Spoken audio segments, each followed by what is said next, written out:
How do you encourage family members to pray if they have no interest or desire to? Yeah. Look, one thing I want to say is this. Your ability to influence another person, typically relies on the nature of your relationship with that person.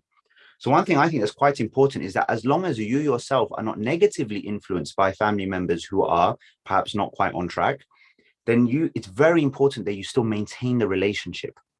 I think that's really important. Yeah. So many a times, people like say those who are more practicing, if you like, with vis-a-vis their less practicing kind of family members, there becomes a rift because these are the more practicing ones, those are the less practicing ones.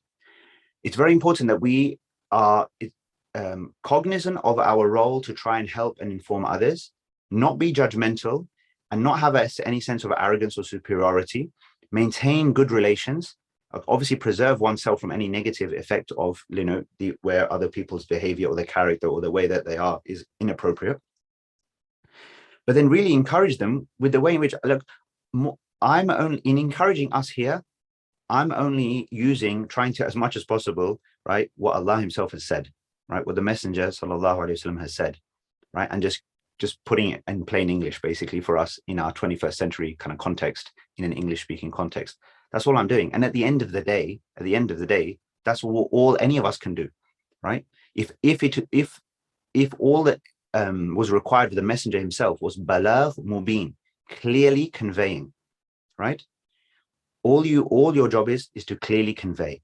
How can you incentivize? How can you speak to your family members and address them in a way that's likely to resonate with them as best as you can, and doing it with an empathy, not doing it with a judgment, and just being very careful about how you approach it as well. Because these things for people are really sensitive, right? People in their frankly arrogance, unfortunately, sometimes they don't like to receive, no ideas of what they should or shouldn't be doing, and expect that a lot of people don't want the kind of religious speak, let's say.